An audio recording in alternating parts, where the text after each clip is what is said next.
Alors, donc je vais expliquer comment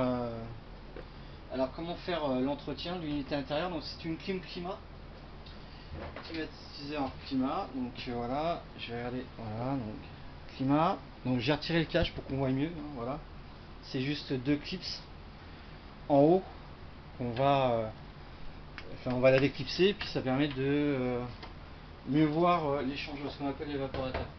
Donc là, ce que je vais faire, c'est que je vais enlever les deux filtres. Alors celui-là, donc là il y a un détrompeur, hein, voilà.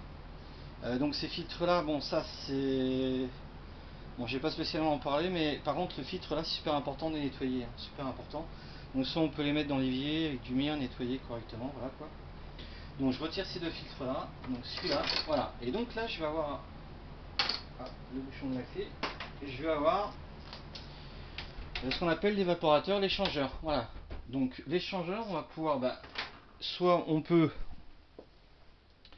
Donc on peut déjà c'est donner des petits coups de pinceau avec un aspirateur et puis bien aspirer. Alors évitez, ouais, on voit de la poussière, voilà, de la poussière. Donc on évite de pousser avec un compresseur parce que si on pousse, on va pousser la poussière dans les ailettes et pour moi c'est pas le meilleur. Donc il vaut mieux aspirer que souffler et rentrer tout ce qui est poussière, etc. entre les ailettes. Voilà. Donc avec un pinceau, on peut aspirer via un aspirateur, on aspire la poussière. Pour ce qui est donc du nettoyage de l'échangeur, donc il y a plusieurs méthodes. Donc j'ai un produit ici, donc ce qu'on va faire c'est qu'on va vaporiser donc l'échangeur, on va vaporiser l'échangeur. Voilà, donc on vaporise. Voilà, on vaporise. Voilà. Voilà, j'ai ça. Après j'ai d'autres produits qui ont des désinfectants qui enlèvent les germes, ils nettoient, détruisent les germes, combat la moisissure, les acariens et laissent un parfum frais. Bon voilà. Donc il y a ça aussi. Donc ça c'est pareil, on va vaporiser, en fin de compte on vaporise toute la batterie. Voilà, toute la batterie. Voilà. Voilà. Donc on vaporise la batterie. Après ce qui est important aussi, donc il faut savoir que l'eau, quand on met en froid, la batterie elle est froide, donc admettons elle est au-dessus de 0 degré, hein, et quand l'air passe dedans, donc elle va condenser. Donc ce qui va se passer, c'est que quand on passe ces produits là, ce qui est intéressant c'est de la remettre en clim, et en fin de compte le nettoyage va se faire tout seul, parce qu'avec la condensation ça va se mélanger avec l'eau, le produit va se mélanger avec l'eau, ça va couler dans le bac de condensat, et le bac de condensat qui va se trouver là par contre je vais bien montrer, en fin de compte il est ici. Donc si on tire, bon moi je l'ai pas mis haute la clim, on voit le bac de condensat qui est là. Et donc, ce qui permet que ça coule dans le bac de condensat et que ça aille. Donc là, j'ai mis mon tuyau ici de condensat qui est dans un bidon. Hein, voilà, je vais essayer de montrer. Voilà, donc, voilà, qui est dans un bidon. Voilà, qui permet de récupérer les condensats. Donc voilà, donc pour nettoyer la clim, il y a aussi un test qu'on peut faire. Alors, je vais prendre une bouteille d'eau.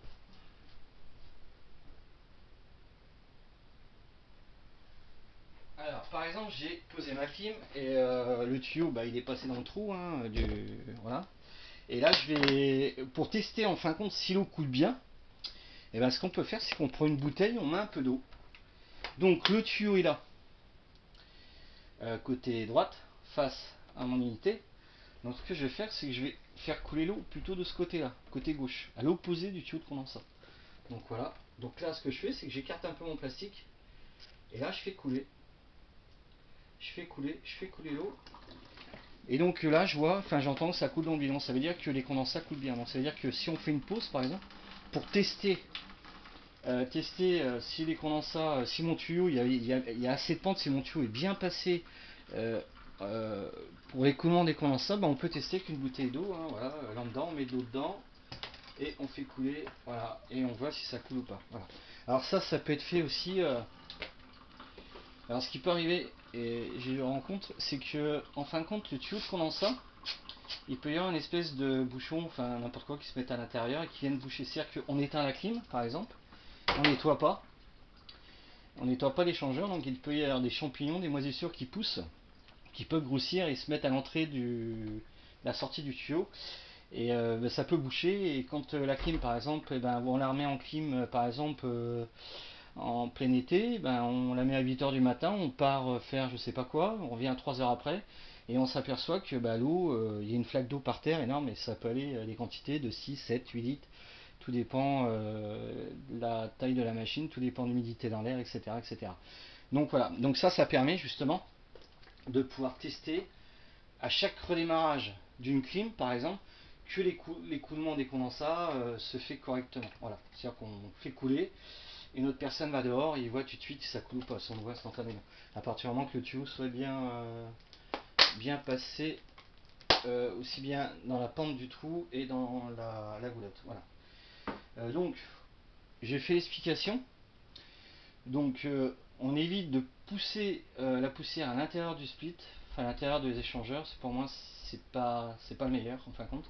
Il vaut mieux passer un pinceau et aspirer, et après passer les produits. Voilà. Il existe aussi des produits qu'on peut mettre dans le bac de condensat qui vient se diluer avec l'eau de condensation. Alors ça existe, hein, des petites pastilles, et ça se nettoie aussi. Voilà, donc je pense que j'ai fait le tour. Pour l'information, donc on a aussi, j'avais aussi la télécommande. Donc la télécommande, donc pour la fonction, on a une petite fonction aussi qui permet, c'est de couper l'afficheur quand la clim est dans une chambre. Donc là c'est cette touche là. Voilà, ici on va pouvoir couper l'afficheur, ce qui est pas mal dans une chambre. Voilà. Après, au niveau des volets. Alors au niveau des volets, là on a une position qui est on, donc cette touche là qui est on. En fin de compte, le volet il va balayer comme ceci.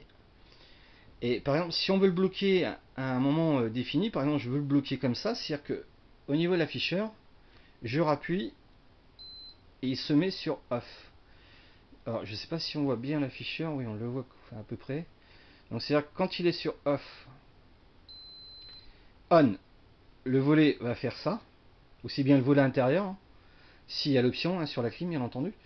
Et donc si on coupe, on met sur off, et là le volet reste fixe à l'endroit où on l'a arrêté. Enfin, au moment où on est passé en mode off sur l'affichage du... Voilà, donc je vais essayer de remontrer. Donc là, on, donc le volet va balayer, voilà, comme ceci. Et quand je veux qu'il soit positionné, off, voilà. Donc là, le volet restera à l'endroit où je l'ai arrêté. Voilà, tout simplement. Ça, qu'est-ce qu'il y avait d'autre? Alors, donc, dans le panneau d'affichage, c'est là où il y a la clé Wi-Fi. Voilà, avec le QR code hein, qui se trouve là. Voilà, pour l'affichage. Donc, moi, le QR code, on le colle là en principe. Comme ça, c'est vite de le perdre. Et on a aussi cette application, qui est pas mal du tout d'ailleurs. Donc, l'application qui est super sympa. Donc voilà, c'est jour. Donc là on peut la gérer, on peut changer la température, c'est vrai que c'est sympa. Quand on est en mode froid, c'est en bleu, par exemple, enfin en mode clim, hein, voilà. Et quand on est en mode chaud, et ben c'est en orange, voilà. On peut changer la température comme on veut. C'est vrai que c'est assez sympa, on peut jouer sur la vitesse de ventilation, on peut mettre le mode turbo, on peut jouer sur les volets aussi, voilà. Les volets, on peut jouer aussi sur l'autre volet, on peut la couper à distance, la redémarrer à distance, la passer en mode froid, en mode chaud, et puis les fonctions annexes qui est auto, bon auto, ouais, ok, ventilation, ou après le mode sec qui va être la déshumidification. Voilà, tout simplement, déshumidification, on est aussi en mode froid, voilà, frais de la clim. Voilà, donc chaleur, froid, voilà. Donc pour la petite, le ventilateur, donc auto, height, low. Là on a le symbole en plus, un symbole qui s'affiche bien. 8. C'est vrai que l'application je la trouve super sympa, moi. Très pratique. Voilà. Donc voilà pour la petite application de la clim. Donc pour une clim climat. Voilà. Donc, ça c'est vu. Donc j'ai expliqué pour nettoyer l'échangeur. Hein, voilà, surtout alors, je répète, les deux filtres bien les nettoyer parce que en fin de compte, l'air passe, elle est aspirée, elle ressort là, donc l'air passe à travers cet échangeur là, la batterie là, qui est là qu'on voit. Donc je répète parce que j'avais les filtres devant.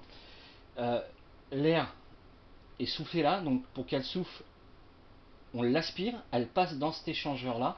Ici, c'est pour ça qu'il faut toujours qu'il soit bien propre, pas colmaté. Et les filtres, bien entendu, il ne faut pas qu'ils soient colmatés avec de la poussière ou autre, parce que l'air aura du mal à passer dans l'échangeur et le rendement sera diminué et ça peut occasionner des dysfonctionnements au niveau de la clim. Voilà. Une fois que c'est nettoyé correctement, on vient remettre les filtres.